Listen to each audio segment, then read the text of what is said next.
5 years of media excellence. Hello, good afternoon, and welcome to the Midday News.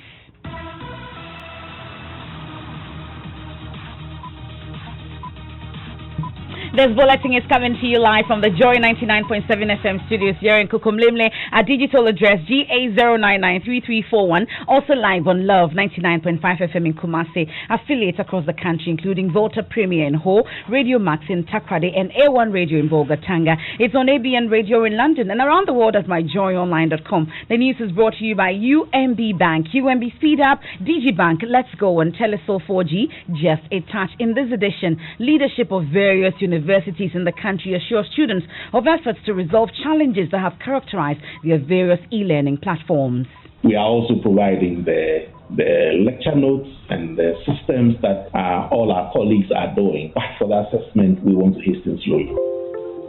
We have details as the Vice Chancellor of the University of Health and Allied Sciences says although students are being taught online, they cannot be assessed via the same platform like other schools. Police in Eastern Region unclear about charging chiefs who flouted law restricting movements following installation of new Paramount Chief of Equiapim. We have details as Somanya Police prepare to put 14 people before court for similar offense. Also, we bring you a tour of Ghana's biggest COVID-19 testing center. You've seen the progress that it makes from the entrance here when it is received through the various labs, ends up in the data management room, and then the results are transmitted to the Ghana Health Service. So we ask for your patience, we ask for your understanding, we ask for your appreciation because it's a lot of hard work. We have more as Joy News is giving an exclusive tour of the Noguchi Memorial Institute, part of our latest documentary dubbed Inside Noguchi. In sports, we'll bring you a report on how individuals whose businesses are pivoted around sports have been affected by COVID-19. And later, staying true and original. Today on Spotlight, we are up close with 3 Music Awards Song of the Year winner, Kofi Kinata. I found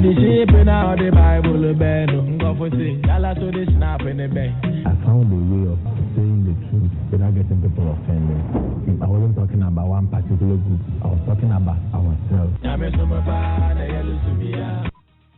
We hear from the man from the West Side who has been opening up about the making of the award-winning song Things Fall Apart track. It's coming up here on the Midday News with me, Emefa Apawu. Please stay for details.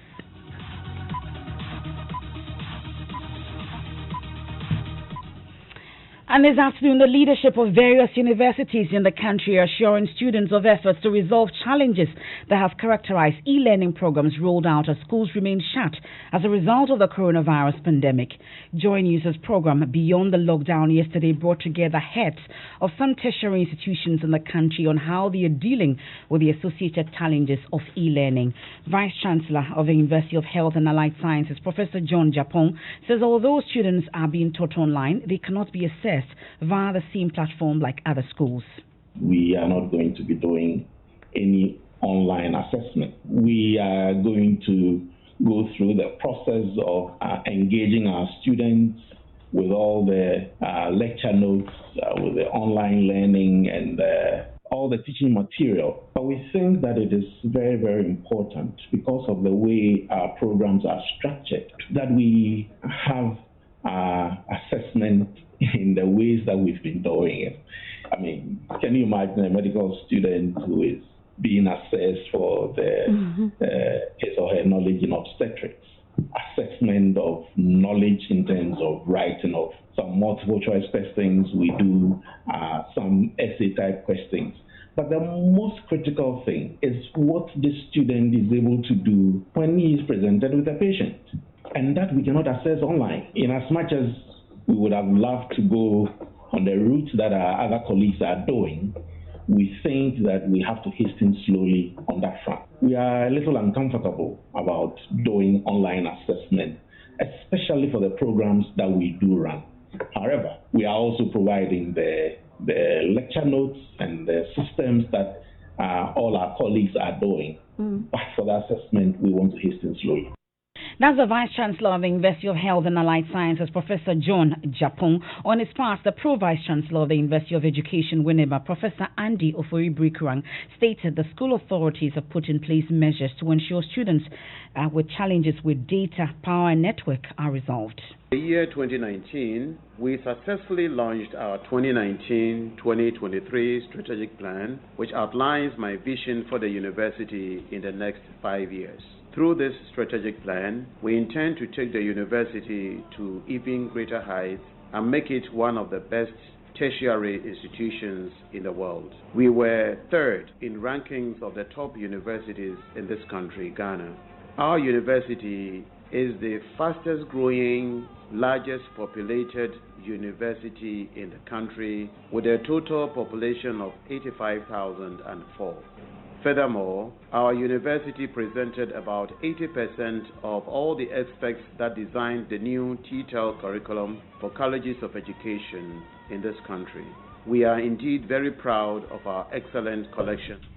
I totally apologize for that. That's not Professor Brikuran's sound from the Beyond the Lockdown yesterday. We'll also hear from the Vice Chancellor of the University of Professional Studies, Professor Abednego Amate. The school's first live online lectures were fraught with challenges. He also talked about the fact that the school will be having their exams in May, on the 18th of May this year. And also on the reopening date and final examinations for SHS students, Deputy Education Minister Dr. Yahweh Duchum says authorities are still monitoring the situation and on the right time for schools to reopen and when examinations should take place. You're still listening to the Midday News here on Joy 99.7 FM. And while many people have been taking advantage of online studies, others are unable. This is the case of Emmanuel Esiedu, a visually impaired level 400 student of the University of Ghana. With the challenges regarding accessibility and internet services for online learning, Emmanuel is concerned about his performance and that of 100 other students with special needs at the University of Ghana in their final semester exams. He's been speaking to Joy News' Evans Aziamo Mensah in this report read to you. The fast spread of the novel coronavirus has disrupted lots of activities, including education. Here in Ghana, universities have adopted online learning to augment studies for the remaining parts of the semester. The University of Ghana has announced it was going to use its Sakai platform to undertake this activity. It is 30 minutes past 5, and I'm here at Adentan with Emmanuel Asiedu, a visually impaired level 400 student at the University of Ghana, who's just joined his colleagues for their industrial sociology class. He says more than ever, they feel left behind as the platform is not friendly to him and his visually impaired colleagues. The problem is that sometimes because it's a Sakai place, sometimes when you go to the Sakai chat room where a lecture will be taking place there, because so many students are on exams, so you have to keep on refreshing, and sometimes by the time you are done refreshing the page, whatever has been said, and you have to go back and you'll be left behind. Aside the challenges associated with the platform, Emmanuel says it is difficult participating during lessons due to the huge numbers. Yeah, I don't recall asking questions. Why? It's the last class, and as I said, keeping up is very difficult. So by the time I'll finish reading the lecturer's message, right, time would have been far gone. Now, former Minister of Communications Dr. Edward Omanebuama says Ghana is recording low COVID-19 recoveries due to the standard of testing being used. Speaking on the Super Morning Show, Dr. Omanebuama noted some former health practitioners can be given crash course to handle emergency situations as the number of Ghana's COVID-19 cases increase. Ghana's case count now stands at 2,196 with 18 deaths and 229 recoveries. We'll be looking at quickly shifting some physicians in training or even some who have completed their training and giving them crash courses, emergency medicine, awaiting the arrival of more ventilators. A remote possibility which we all do not pray for. The recoveries, we need to also compare carefully. Unfortunately, the standards that are being used vary. So if you decide that in terms of recovery, you are not going to use additional tests, and if those additional tests are negative, then you conclude that the person has recovered. But you are going to use symptoms abating and the person being determined as cured at the end of 3 days, at the end of 21 days and all. One may be recording higher recoveries, another may be recording lower recoveries. Now, Dr. Omane Boamah is also asking government not to engage in politics over the pandemic and focus its efforts on ensuring more Ghanaians do not contract the disease. In this discussion, I want us to have a total picture of what is it that we can do. I think that with the president's announcement of 88, Ghanaians have roundly rejected it. I want to give Ghanaians the credit. I don't want to give the credit to NDC's politics of abandoned projects. Let's face it, the partial and I must say anemic partial activation of the University of Ghana Medical Center, it had to take a one-man demonstration. That was not instigated by the NDC. For that anemic and partial activation of the University of Ghana Medical Center to take place. In the end, it is the University of Ghana Medical Center that has become the prima donna, the cornerstone of our COVID-19 fight.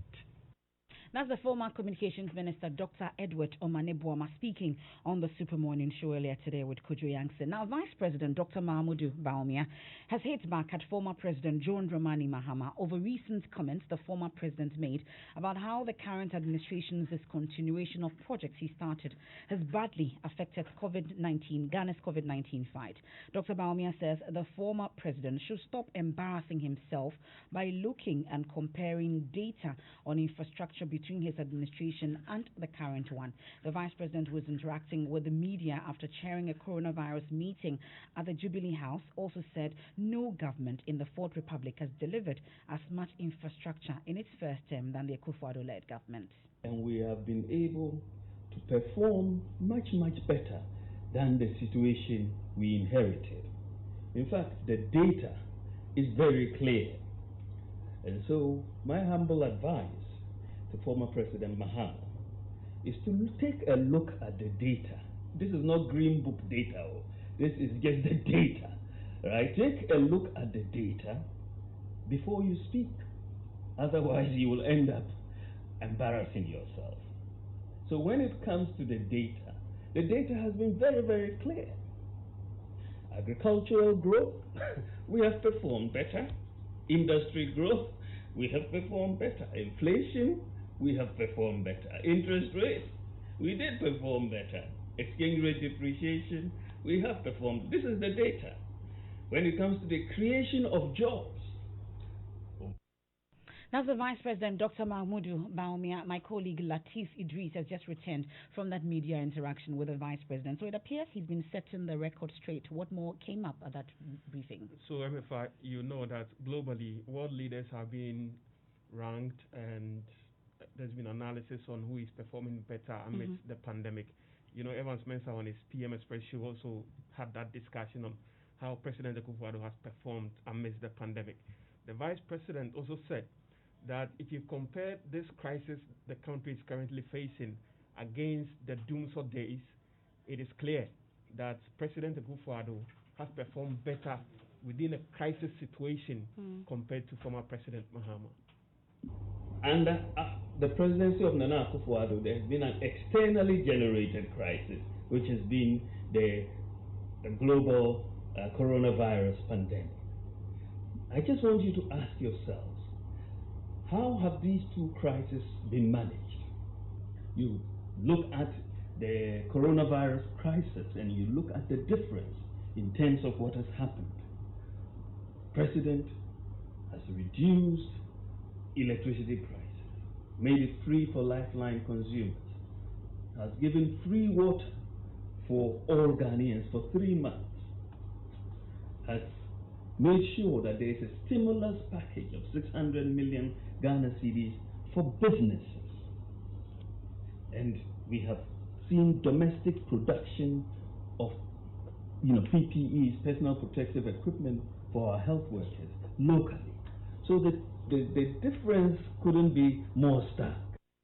Vice President Dr. Mahmoud Baumia. We have more of that subsequent bulletins. Now, police in the Eastern region are unclear about charging chiefs who flouted law restricting movements and social distancing directives to install the new paramount chief of Equipping. Whilst the Somanya police have given indication that some 14 persons arrested for performing puberty rites in that area are in breach of the same law on social gathering, will be put before court tomorrow. The police are yet to take a decision on the chiefs who were arrested and granted bail last Friday. My colleague Kofi Siao, our Eastern Regional correspondent, has been monitoring that situation. He joins us on the line. So, Kofi, you have been speaking to the Ekropon District Police Commander, Stephen Tete, who isn't setting when the case will be dealt with. Really? That's the case? Hello, Kofi Siao. Kofi Siao, if you can hear me, I'm asking about the situation because we're told that the police is uncertain on when those who install the new paramount chief will be put before court. It doesn't look like my colleague Kofi Siao can hear us. We'll work the lines and go back to him shortly. But residents of Choco are asking government to increase the number of water distribution points in the community, as many of them are still struggling to get access to the free water. Already, 60 million litres of water are distributed to nearly 1 million people living within the Accra West area. The Water and Sanitation Minister has this morning been touring some communities where the free water is being distributed. Here are excerpts of the tour.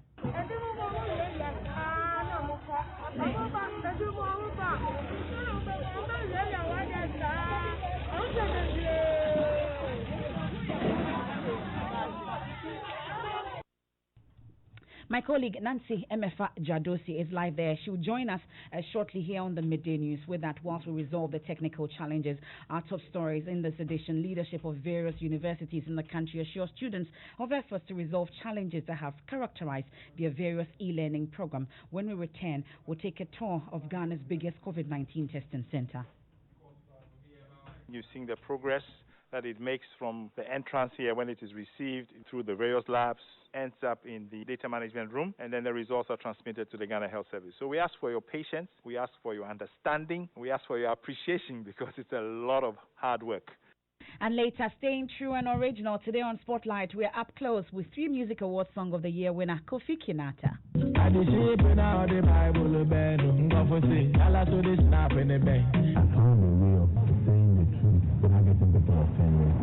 wasn't talking about one particular group. I was talking about ourselves.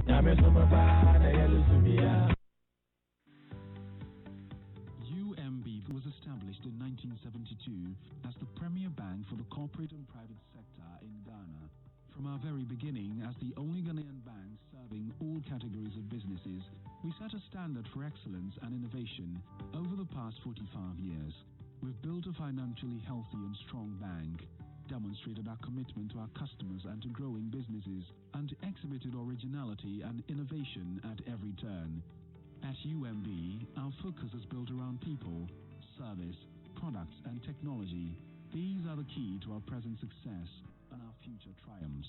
At UMB, we're poised to make a difference not only with our customers, but also in the banking industry. We invite you to share in our future. Our future starts now with you.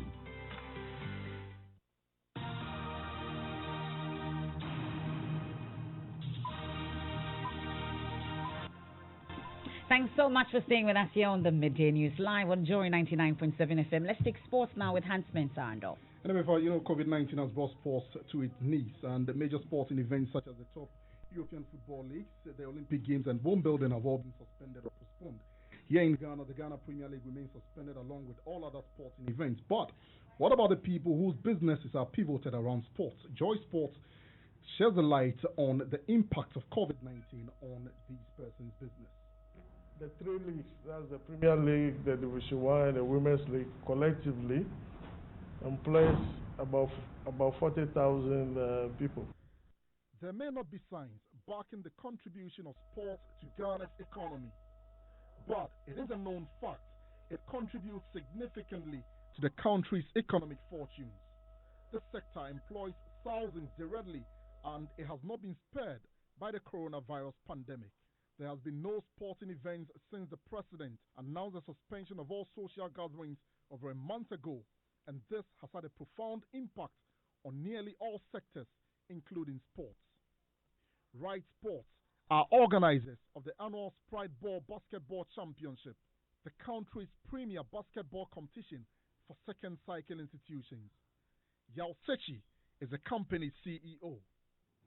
Yeah, the COVID definitely has had a huge impact on our basketball activities this year. Most of the activities that you see Right Sports engage in, these activities are pre-financed. If you see us doing Sprite Ball, we need to invest money into Sprite Ball. I have to take loans from banks to finance the event. Boxing is a major sport in Ghana. A gentleman who has paid his dues to the game and continues to do so is Alex Intiamwa, a boxing promoter and manager. His company, Box Office Promotions, employs a number of boxers. The coronavirus pandemic and the ban on sports activities have put the brakes on his business, but he continues to pay boxers and other employees. It has not been easy as a boxing promoter and manager because our work evolves around events, and due to this COVID-19, events must be suspended till further notice because we don't know how the trend will go in terms of the... Daniel Esiedu owns a sports merchandise shop, Sportsnet. Since 1992, he's provided sporting equipment to individuals, schools, churches, and other entities. But for over a month now, the once patronized shop has been deserted. Since the COVID started, our sports business is like we deal with the clubs, the football clubs, the sports clubs, the keep fit clubs. They are all not functioning, so we are also not functioning because they are not buying. The fortunes of these individuals and their businesses depends on how well Ghana deals with the coronavirus pandemic. With no clear timelines in place, it is difficult to know what the future holds for Daniel and other investors in the sector. It appears for now that they can only go by the dictates of COVID-19. So, for the people whose business is pivoted around sports also feeling the impact of COVID-19. That's your sports. Thank you very much, Hans Mensando. Now, my colleague Nancy Emefa Apawu has just returned from Choko. I was telling you earlier that some residents of the area are asking government to increase the number of water distribution points in the community, as many of them are still struggling to get access to free water. Nancy joins us in the studio. So, how serious is the situation? Well, Emefa, we visited about 4 to 5 different distribution points, and 10,000 liters of water containers has been stationed at various vantage points, and so people walk from their homes with gallons and are gathered at various places. But the thing is that none of these people are observing social distancing. They are crowded at the places because obviously, yes, there's water now, and so they all have to rush to the places to go and fetch their water. And so the minister pleaded that anytime they come, they should all stand at a distance and leave their gallons there. Okay. So when it's your turn, then you come and pick it up. But basically, it was quite orderly, just that the social distancing was not being observed. Okay, so did she address the concerns about areas complaining about not receiving the free water? Yes. She actually mentioned that she saw on some media platforms about some areas not receiving water. She said, as we speak, some of her colleagues are in other areas where she had the water is not being supplied to go and ascertain whether or not it's being done now. So every other area that we have receiving issues are being addressed at the moment. And so, yes, they are receiving water now. Okay, so we can hear from the sanitation minister. She also issued a directive to caretakers of the water tankers not to serve any resident that shows up without a nose mask. I will entreat you not to waste the water. There should be a receptacle here. This shouldn't be too full so that you don't pour the water around. And people should continue doing the protocol. Washing of hands under running water with soap. Very, very important. And I will entreat you respectfully and humbly to also make sure you wash your bodies very, very well. Those with bald hair, try and also wash it very well. Don't say I have no hair. Because when I talk to you down here and I don't wear a mask, I can infect your hair. I also entreat you to also help the kids not to waste the water. If you were using 3 buckets of water, continue to use your 3 buckets of water. Don't waste water to save. That's the Sanitation Minister, Cecilia Abna Dapa. We go back to the Eastern region once again. So I told you that the police there are unclear about charging chiefs who flouted law restricting movements and social distancing directives to install the new paramount chief of Ikuaping. Closely though, as Somanya police have given indication that some 14 persons arrested for performing puberty rites in the area are in breach of the law. They are contemplating putting them before court tomorrow. My colleague Kofi Siao has joined us on the line. He's been monitoring the situation. So, Kofi, I was asking you earlier about your interaction with the Ekropon District Police Commander Stephen Tete. He's actually not certain when the case will be dealt with. Really? Yes, that is what he told me when I spoke to him earlier. What he says is that the chiefs will be reporting to the police command today, and they are expecting them. So I put a question to him if the chiefs will be charged or prosecuted, and he says that, let me quote him well, he says that these are chiefs who have large following, and that it wouldn't be prudent for them to take them to court for now. That is what the district police commander told me. And I spoke to the PRO for the Eastern Region Police Command, DSP Bentete, and he also says he's not in a position to speak to that matter for now. It's my colleague Kofi Siao there reporting from the Eastern Region. Now, ever wondered how a positive COVID-19 test result looks like? Do you know the process is a sample goes through till it appears on the Ghana Health Service website? And did you know that what happens to the sample test after it's tested? Tonight at 8:30 p.m. on the Joy News channel, we'll bring you the first part of our latest documentary dubbed Inside Noguchi, an exclusive tour of Ghana's biggest testing center, the Noguchi Memorial Institute of Research. We'll bring you excerpts shortly, but first listen to lead virologist Professor William Ampofo respond to critics about the testing protocols adopted by his outfit. You cannot see the virus. For us, it's the respiratory sample, the sputum as you've seen the progress that it makes from the entrance here when it is received. It goes along with its form through the various labs. It goes through the PCR process so we can detect it. And then you see how it ends up in the data management room. And then the results are transmitted to the Ghana Health Service. So we ask for your patience. We ask for your understanding. And we ask for your appreciation because it's a lot of hard work. It's not the number of tests per day, but it's our capacity to process the samples as they come in. It's not about the pooling. It's about the ability to adopt the appropriate strategy for the public health surveillance that is required. When it comes to normal surveillance, we don't pool the samples. We do them individually because in the time frame that we're operating, it's enough to do the samples one by one. That's Professor William Ampofo, and there he's a lead virologist at the Noguchi Memorial Institute. Now, a sneak peek into what to expect tonight.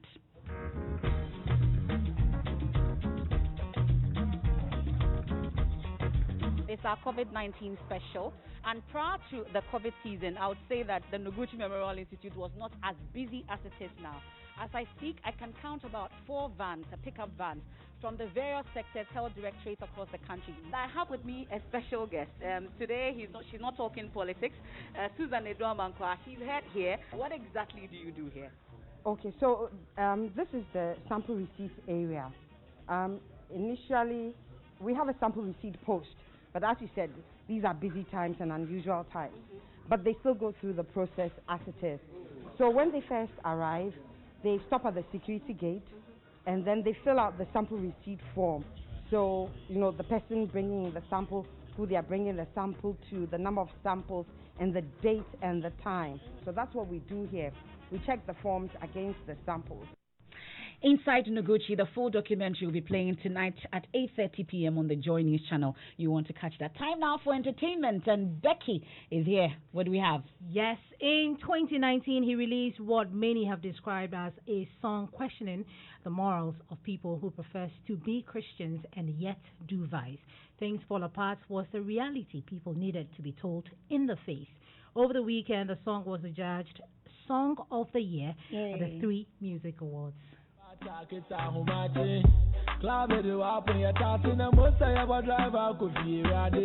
In his own region, he is a cult hero. The plan started in 2014 that we are going to promote the Takoradi-based artist. And it is not for nothing that the people love him. His originality and uniqueness set him apart. He is called the Fanti God. The former high-grade family signee is not shy to acknowledge the man who held his hand and showed him the way in the industry. And with hit after hit, the hip life and high life artist is among the top music acts in Ghana. The support from his home region has been great. The DJs, the pubs, the churches, the streets all love him. And it is no surprise he bagged the biggest award at the just ended 3 Music Awards. 3 Music Awards 2020 Song of the Year goes to Things Fall Apart by Kofi Kinata. The singer tweeted after he was announced winner. Thanks to God and thanks to all those who voted, we won 2 awards, Song of the Year and High Life Song of the Year. But this will not come to him as a surprise. Here is what he told us about the making of a song. I found a way of saying the truth without getting people offended. I wasn't talking about one particular group, I was talking about ourselves. And an even compelling video for a poignant message. We said a lot of things in the song and we were supposed to show that in under 3 minutes in a video, so it wasn't easy. Kofi Kinata, our star for today. Move. We're heading to the west side. Becky with the good hair. Oh, yes. And that's it for the midday news here on Joy 99.7 FM. There's more news when you log on to myjoyonline.com. I am Emefa Apawu. Thanks so much for your company.